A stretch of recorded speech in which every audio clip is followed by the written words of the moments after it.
the teeniest little addition here. You should be getting your big Superfluous now I think about it, but iPad. Never. No, like just pass them out to everyone. how many minutes do I have? Except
And the Winter Olympics are supposed to be this winter too. Yeah. All right, we're going to go ahead and get started. We have 2 items on tonight's agenda. The first, small cell wireless facilities. We have a presentation from Beth Muckala. I will turn it over to you.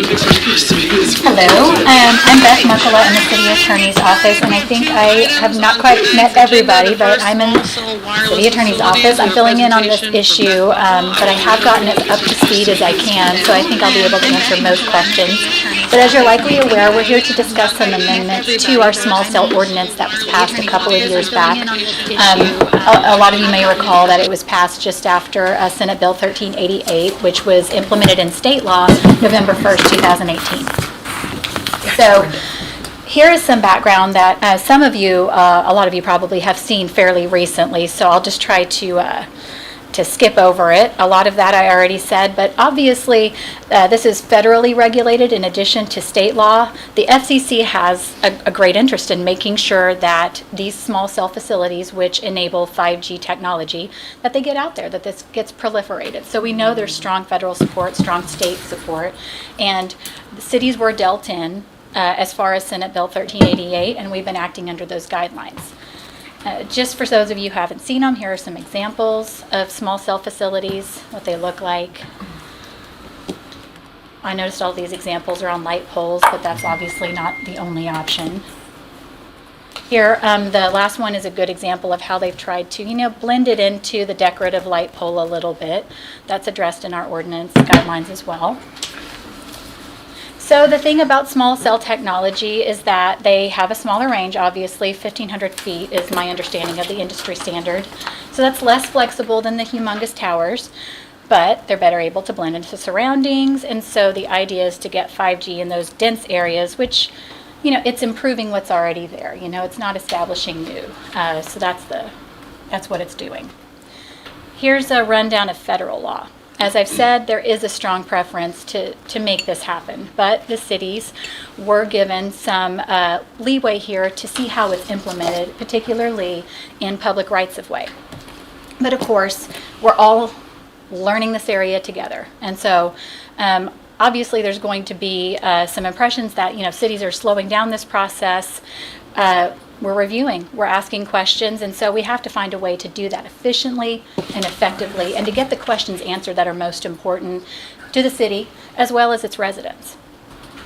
So here's what we can do. Obviously, we can regulate generally this placement, construction, and modification, charge fair and reasonable compensation, and manage our public rights of way. All of that is already addressed in our current ordinance. Here's what we can't do. We just can't say no. OG&E, for instance, they can't say no. If they need to locate on their poles, if they need to allow co-location, then they have to do it. And so we have to accommodate that as well. We can't require too much documentation, and in particular, we can't act outside the boundaries of what we're allowed to look into, what we're allowed to ask about and do. The idea behind those restrictions being, we just can't unduly say, go away, we don't want you here. We can't do that. And so our ordinance is already sensitive to that fact. And obviously, discrimination between providers, that's a no-brainer.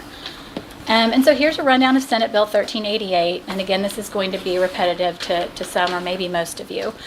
But it applies to both co-location and deployment of new poles or wireless support structures. So here is generally the parameters for permitting. There's a shot clock. I can run down this more particularly in how it was implemented into our own ordinance. But generally, once the application is complete, we're on a timeline to get things done. And obviously, moving through this process quickly is in everyone's interest. We want to know what plans are coming into Norman. We want to be able to address them swiftly and efficiently, and they want to get their technology in place. So we can require a permit in the case that we're already asking others to do it. That's going to be another common theme you hear. If we're asking it of others, we can ask it of them, as long as it's reasonable. So once approved, they must complete within a year, and then they're allowed to stay there for 10. And again, this is evaluation of permit applications, and we can provide, we can ask for reasonable information that demonstrates compliance with the act, which, as you know, is incorporated into our ordinance in specific places. We cannot tell them, hey, you have to put it here. That's obvious. We can't say, we'll give you this for that. And obviously we have to follow safety codes, and we have the ability to deny under certain circumstances. Aesthetics are obviously a big issue. A lot of this is already addressed in the state law. As you can see, cannot be more than 10 feet taller than those around or 50 feet above. They must be fitting the antenna within 6 cubic feet, the entire facility within 28. They must try to conceal. We can adopt reasonable and non-discriminatory spacing, so that's another way that we can control the aesthetics. And as long as they're not interfering with other technology that's been placed, they can be located on the same pole. And that's a lot of what we'll be talking about tonight, co-location. And so here's what we're allowed as far as permit fees. Again, if we ask it of others, we can ask it of them. It must be reasonable. Co-location has a fee of $200 for the first 5, $100 for each additional, and with co-location and pole placement or installation, that's $350 per pole. A cap of $350 per pole. And then, of course, there's occupancy fee if they're going to place it on city-owned poles, which would be $20 per pole and then $20 per facility beyond that. So we're here to discuss amendments to our ordinance, which was originally passed as Ordinance 01819-18. And so here is the information you've been given previously on our ordinance. The red is obviously what we're changing. And as you can see, it's only one aspect. And that aspect's an important one. We're asking for information on the front end. As you know, and as I've laid out here, there's a lot of aesthetic concerns. There's location, spacing details. When we receive an application, our Public Works Department is looking very closely at this information, and we found over and over they were asking the same questions. You know, why wasn't this considered? Is there a reason this one won't work? We were seeing situations with lots of poles already located, and you know, we have the authority and the power to ask these questions and to vet these. But in a way, it's also the duty to ask these questions so that we know the answers to the questions.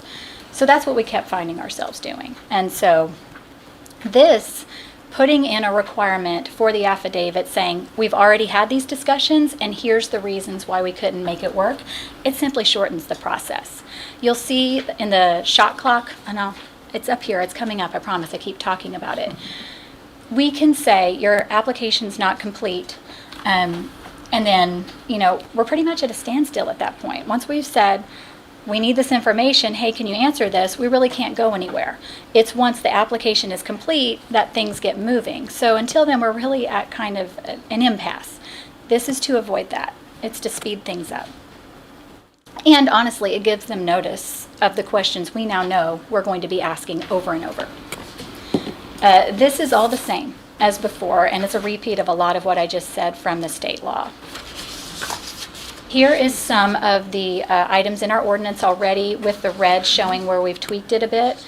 Again, aesthetics and just general placement. We've already discussed the tree canopy, adjacent properties. We looked at a lot of different ordinances, and we saw consistently that other municipalities were obviously addressing sidewalks and walkways, matters of public egress. So it made sense. We've suggested that. And then we have suggested, again, a reasonable and non-discriminatory spacing requirement of a 500-foot radius as long as it's on the same side of the street. Before we move Councilmember on. Studley? Oh, Did we, maybe I'm mistaken, but I thought that we reduced the number of feet. I thought that that's what we had talked about in the meeting before this, whenever we were talking about the small cell facilities. Am I wrong in that? That we reduced the number of feet? well, We talked If I about can. doing that. Scott Sturt, city engineer. We permit these, so I'm kind of intimately involved here. The discussion there was co-location on any pole within a shorter radius, but it looks like that the decision here is actually say with another small cell facility and take out that restriction. So there's just a lot of different options and ways to go. I wasn't really involved directly in this decision making, but that's the difference here. Is instead of saying within any pole, it's 500 foot within a radius within another small cell facility. Right, when they were here and did the presentation with us, they had wanted to do like, what was it, like 70 or 80? And then they reduced it. They sent us a new email where they reduced the number down to like 25. application numbers. Yeah, Correct. okay. Yes, they weren't going to put as many in Norman as they originally had thought, but we had also talked in that meeting about reducing the number of feet between, because it was just, once we started looking at things, we realized it was a little... It was, yeah, but I think the concern was not adding any more poles than were absolutely necessary. And did your packet materials include a copy of the red line ordinance changes? No. Okay. I think we can send those out, and that will address a little bit of this. But as Mr. Sturz was saying, the language was changed from simply addressing a pole within a 500-foot radius to a wireless support structure. Over this learning curve, we've realized there are other places where these can be placed, and we didn't want to be, I guess, ruling out other options for placing them, So that's one change to the language here regarding spacing. But the 500-foot radius was already within there. The language that was added was a change to pole, and then the change to located on the same side of the street. And again, I apologize that the simple red lines weren't sent. We can get those to you easily. And in fact, that's what I thought I probably needed to go back to this slide for, because we're requiring an affidavit of saying we've already discussed these things, but I noticed that there wasn't bullets here for the actual items that are being discussed. There are 4 topics that we find ourselves that we keep coming back to, and a lot of these are addressed in the state law. They're just within that pocket of authority we've been given to vet these things. So the first is a reason why they may not be able to co-locate is when it exceeds the structural capacity of existing support structures already there. The second is when it might interfere with other existing telecommunications equipment in the area. And in the cases where this is happening, again, we're saying, get us an engineer or someone, who can explain it to us, why this is the case. And the third is when the facilities in place cannot accommodate a small cell facility at the height necessary for it to be effective. And then the fourth is where you have a situation where they simply couldn't come to terms with a third-party provider regarding commonly reasonable lease terms. Essentially, how much is going to be charged for that location? Is it going to be feasible in terms of everything? We're using the words reasonable here, and those are always in the legal world going to be subject to interpretation. But of course, again, we have federal guidance, we have state guidance. All of that plays into a determination of what reasonable really is going to end up being. So we do have parameters here. But those are the 4 you should know about. Okay, again, that's a repeat. We just discussed that.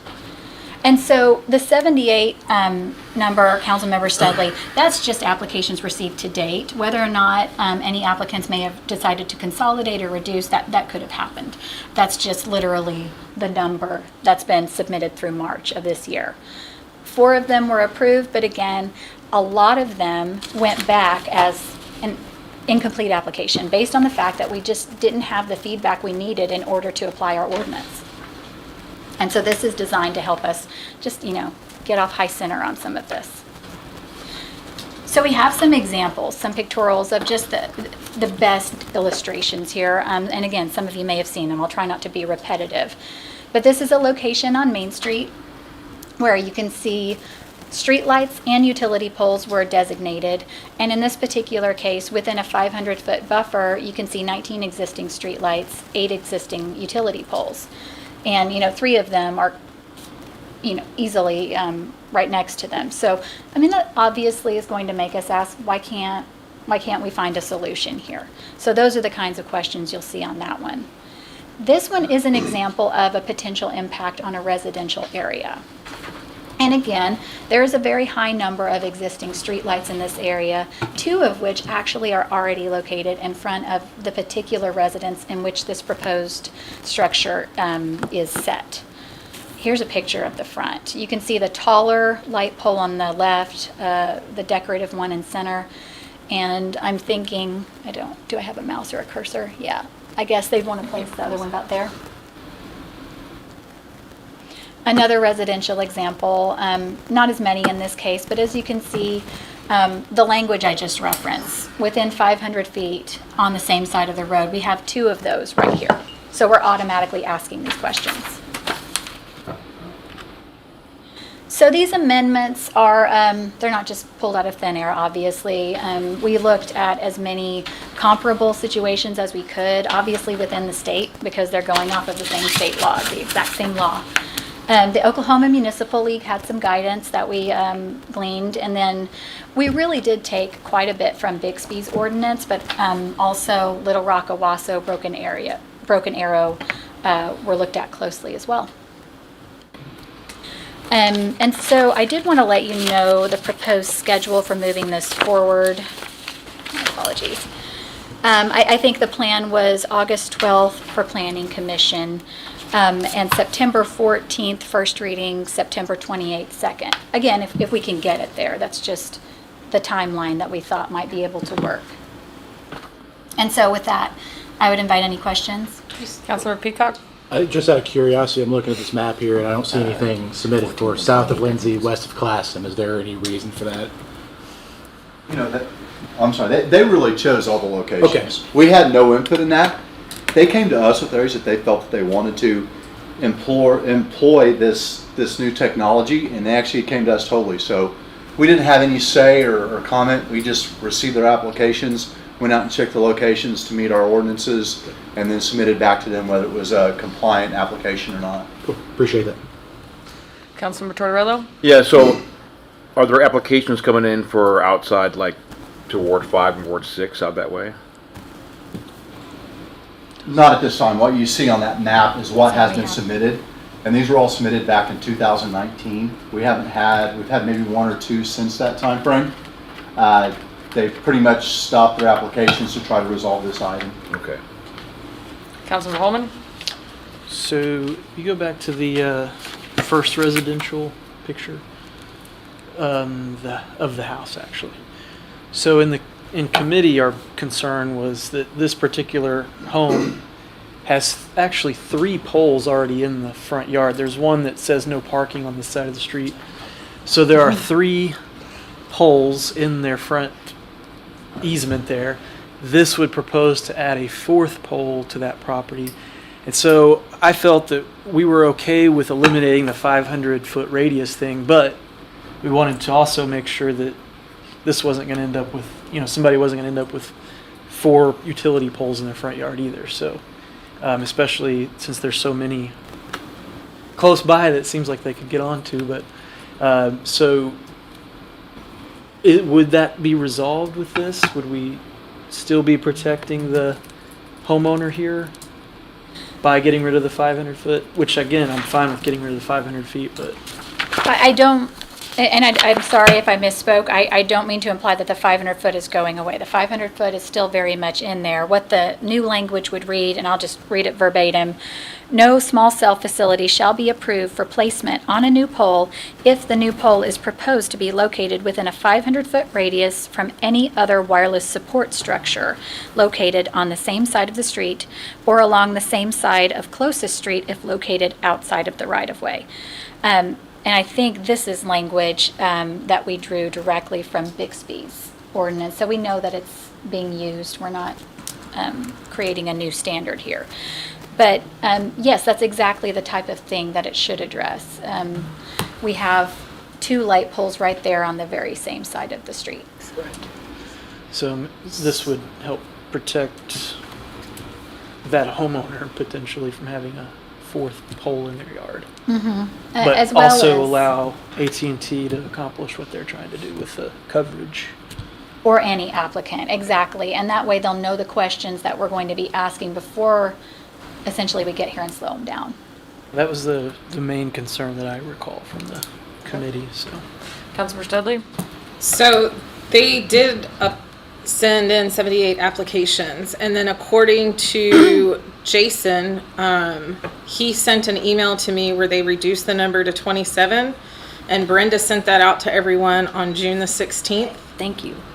That's what I was looking for. So because we were the last city to make a decision on this, and every other city in Oklahoma already has theirs done. They're complete in Oklahoma.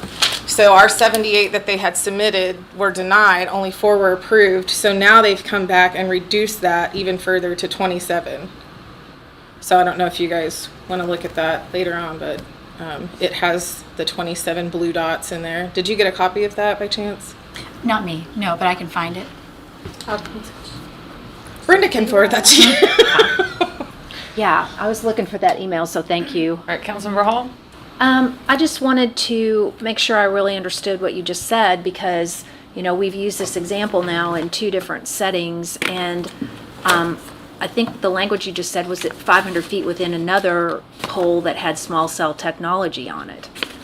So would that actually help in this instance or, I mean, I don't think that would preclude them from being able to put one in this yard. so they currently. could do another one because it's not within 500 feet of another pole with Another the facility, technology on another it. small cell facility. Yeah, that's the problem.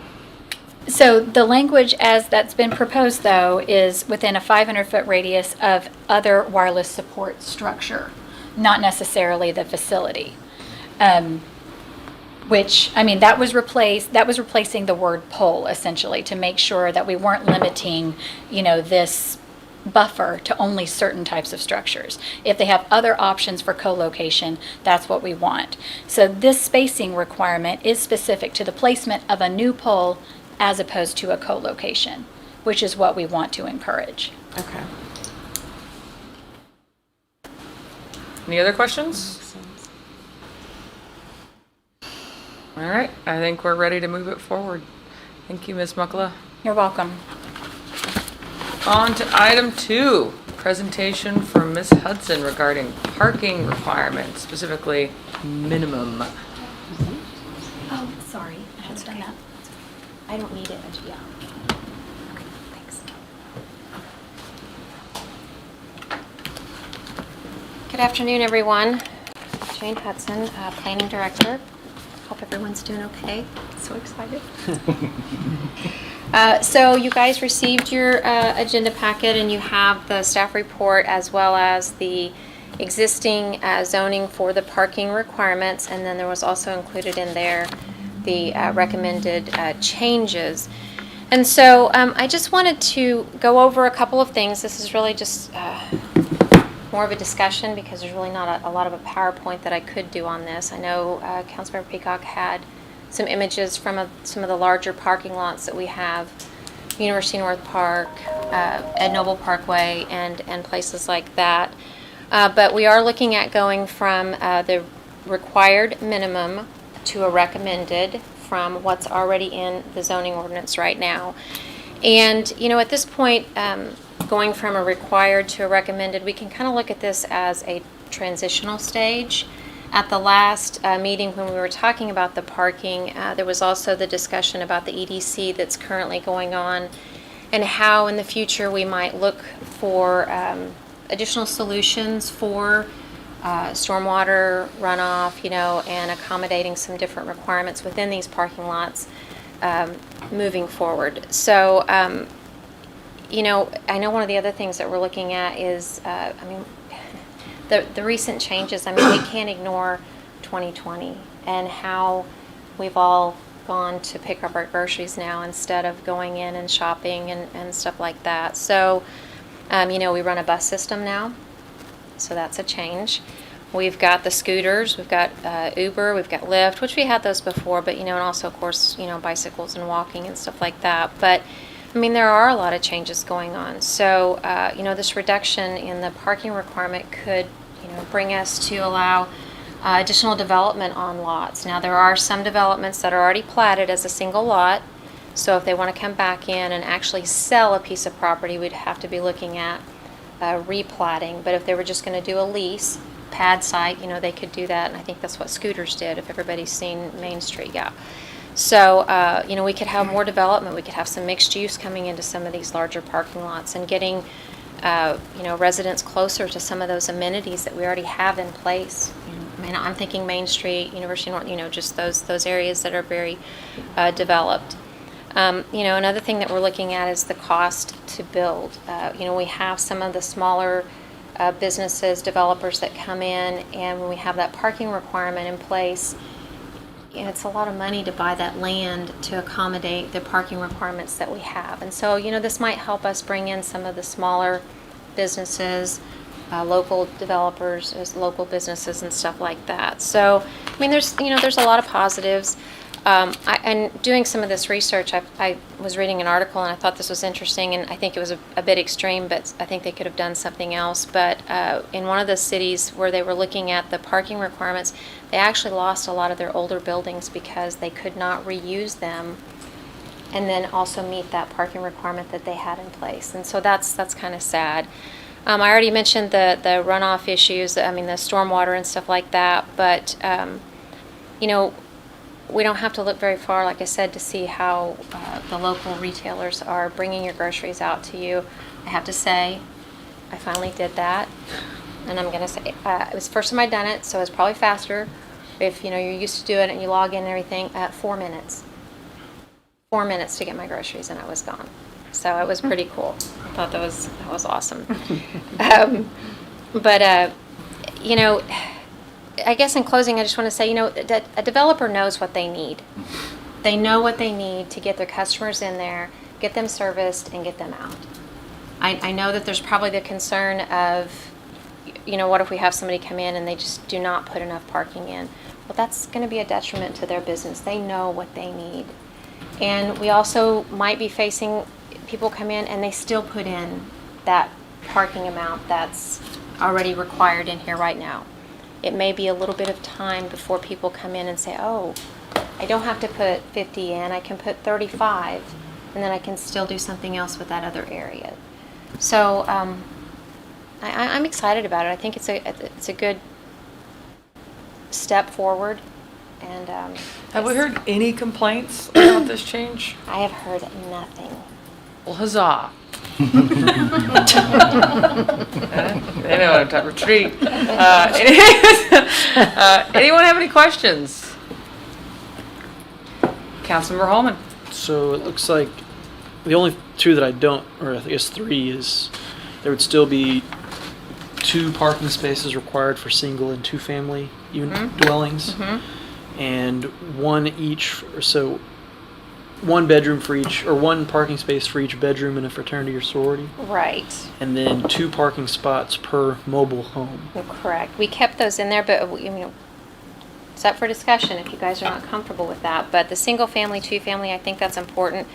I really think the fraternity and sorority, because those are centrally located around our core area and they're right in the the residential neighborhood. So until we can figure something else out, I think we need to keep that in place. And the mobile homes, the subdivisions of the mobile home parks, they're pretty tight anyway. So I think we need to keep that in as well. Well, one parking space for each bedroom in a fraternity or sorority seems reasonable to me, living over there. And I don't really see any of their parking lots empty. I mean, except when they're not there, but during the school year, they don't have extra parking in their spots, I notice. Don't really know about mobile home parks, if that's an issue at all. And then single family homes and 2, Duplexes.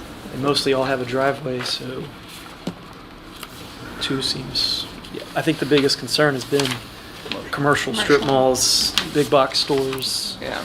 having seas of parking and all that, so. And on the flip side of that, I don't think we want to do anything that negatively impacts the neighborhood. So we don't want to Right. create a condition that people are just parking wherever they can on neighborhood streets. So. Agree. So yeah, that's only, I guess the other, and the rest of it is all required, marked out, minimum recommended, so we'll still recommend 1.2 for apartments. And that'll give people Hotels. a guideline, of which direction they can go and everything. But I said they may go less. They may stay with that. Yeah, this is it's pretty good to me. I think that's what we've been trying to get towards. Councilmember Studley. What if because I know we've seen a lot of businesses more in residential neighborhoods. So what if it is in a residential neighborhood and they didn't do the recommended parking, and then you're going to be parking on the streets in front of houses and stuff like that? I think we'll be back here at this table if that happens. We'll hear from them. I mean, is there something that we could do, like if it's in a residential neighborhood, that they would still be required instead of a recommended?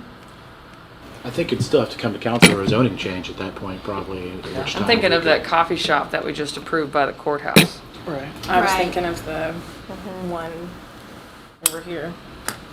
The little house that was the church that was now a business, but Gotcha. it's, yeah. As a parking lot, yeah. Well, we would have to determine the areas that would be the residential that we would, I mean, I guess really it would be the core area that we're most concerned with. And so we could, Can I add something yeah, more? absolutely. So I think, Councilmember Peacock. I'm sorry, thank you. Correct me if I'm wrong, but we're still looking at minimums and maximums with our engineering design criteria, right? That is what they're still working on, yeah. So I think in terms of that conversation, I think maximums would definitely come into a play there, and we could structure it in such a way that, yeah, you wouldn't be able to provide, say, more than 2 parking spaces for your neighborhood business if that were the situation. But I think there's a That is avenue. later when we That get is to later. EDC, okay. You know, the devil's in the details, obviously. So It is. I think getting that process fully flushed out and getting all the feedback on that is going to be really important. Councilmember Hall? So I'm completely on board when applying to, commercial and all of that. But, okay, on the draft, single and 2 family dwellings, I'm wondering specifically how this overlays with Center City Form-Based Code. The Center City Form-Based Code has their own. Okay, so this exempts that. Right. Yeah. And is a 2-family dwelling, that's what we're calling a duplex? Duplex. Uh-huh. So there are duplexes that's my only heartburn is we define a duplex that can have 8, 10, 12 units and, 12 bedrooms. And the way I look at this, it would be, now they only need 2 parking places per unit. So instead of requiring parking for Bedrooms. the bedrooms, but if Center City is exempted, I feel better about that. But it's also going to apply to, South of Boyd. yeah. And, yeah, just outside the boundary in the core, where we're seeing continued density that we're calling a duplex, that we've all had heartburn over. So that's my only sort of And if I could, can I Concern. just, in dialogue here, so all of the duplexes that we've seen so far, granted, they could be 5 on each side, 5 bedrooms on each side, so 10 bedrooms and stuff. But we're still looking at about 8 parking spaces for some of the older ones that we had, and the newer ones that we're seeing, they've got 12, 14 parking places in the back off of the alley on most of those. And again, it goes back to the kids, the parents come in and they're like, you're gonna live here, but where are you gonna park? I don't want my daughter walking, so I think there's that control mechanism there too. for the developer Right. to understand why they might need more parking. Yeah, to Yeah. keep the, yeah. Yeah. Anyway, just have little tinge Little there heartburn, of, yeah. but we can come right back to the table. Councilmember Holman? Yeah, I think the part of the goal too is to make it so that if somebody did apply and get approved to open a commercial business in a residential area, that the parking minimum wouldn't require them to buy the lot next to them and tear the house Yeah. down and build a parking lot. Yeah. Trees too. We've seen project after project over the years where they've removed trees so they could meet the parking threshold. That they were like, I don't really need this parking, but this is Yeah. how many I gotta have for the building, and so I can't fit it in without getting this tree out of here. So that, but then, I agree. Part of me is just like, you build these bedrooms and you're only allowed to have this many parking spaces, and we're going to enforce the parking restriction on the street. So you move in here, that's Yeah. the situation. Yeah. Move into it or don't move into it, but that's the situation. But I have that same concern if there's only 2 parking spots and 10 bedrooms as it currently stands. But for me, I'm kind of like, well, Yeah. That would increase walkability. let's eliminate the on-street parking and enforce it. Yeah. If that becomes a thing. But I had the same little. Yeah. But overall, there. I'm really Yeah. feeling positive about moving in this direction. But that is true. Over the years, I've had several developers say, I don't think I Yeah. need this many, but And, you know, I've said before, I drank the peacock Kool-Aid of there's going to be less cars in our future anyway. Peacock Kool-Aid. Right on. All right, any other questions or comments for Ms. Hudson? I just got a Councilor comment. I just want to say that you guys did a fabulous job on the staff report, so thank you. It's very concise. Thank you. So just, it'll be the same steps for this one as the small cell, so August 12th, and then for city council in September, so. Look Can you forward to say, it. what was the second date? It said first reading was the 14th and second is the 28th. 28th is what I wrote down, because I was copying off of you, is that what we've got? The 14th and the 28th. No, yes, I will second the compliments. This is, I think we are on the right track and being very forward-thinking and planning for our community, so well done. All right, So. that's it. This meeting is adjourned. Hey, Jane?